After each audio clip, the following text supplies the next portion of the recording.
Comrade Dipali Chakraborty, কৃষ্ণনগরের সন্ধ্যা চক্রবর্তী, নিখিল চন্দ্র সাহা, সাবিত্রী দেবনাথ, গীতা দাস, অটশ্রী। সম্মেলন গভীর শ্রদ্ধার সঙ্গে স্মরণ করছে কমরেড তপসির। এই সম্মেলন থেকে তাদের অসমাপ্ত কাজকে সমাপ্ত জলে পড়ে যাওয়া দুই ভাই বোনকে যুবনেতা দেবাশিস দাস।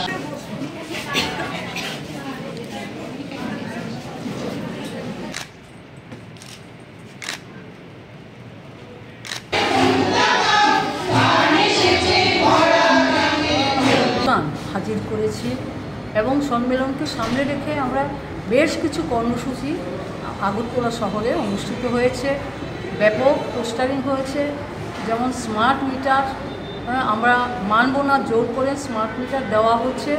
গোটা রাজ্যের মধ্যে বিভিন্ন জায়গায় ঘটছে, এটা মানব না আমরা, এটা বন্ধ করতে হবে। এবং পানীয় জল, গোমতীর দুধ প্লাস সিএনজি, পিএনজি এই বিষয়গুলো দিন দিন বাড়ছে, দাম বাড়ছে। এই দামগুলো আমরা কমাতে বলেছি, এগুলি আমরা মানব না, ত্রিপুরা রাজ্যের মানুষ মানবে না।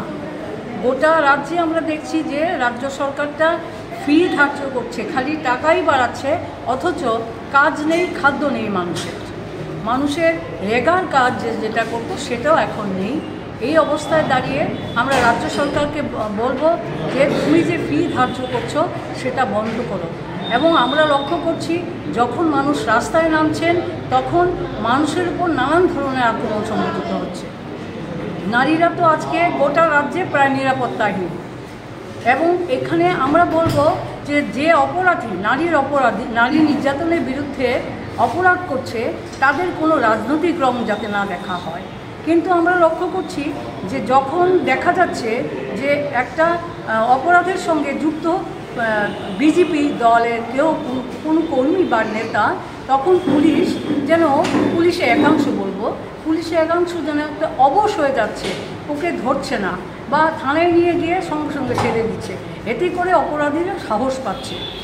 পাশাপাশি আমরা বলবো যে এই আন্দোলন কর্মসূচি যখন আমরা গোটা রাজ্যেই করছি, আপনারা দেখছেন যে গোটা রাজ্যের মধ্যে মানুষ পতাকা ছেড়ে, সাধারণ অংশের মানুষ প্রতিদিন রাস্তায়, শিক্ষার্থীরা রাস্তায় নামছে, জলের জন্য মানুষ রাস্তায় নামছে, বিদ্যুতের জন্য রাস্তায় নামছে। গোটা রাজ্যে একটা আন্দোলন কর্মসূচি চলছে। এটাকে আজকে কৌশল নিচ্ছে এই ধরনের আন্দোলন যাতে না করতে পারে, তার জন্য সাম্প্রদায়িক হানাহানি করার চেষ্টা করছে, সাম্প্রদায়িক বিভাজনের চেষ্টা করছে। আমরা বলবো সাম্প্রদায়িক হানাহানি বন্ধ করো, এটাও হচ্ছে আমাদের একটা স্লোগান।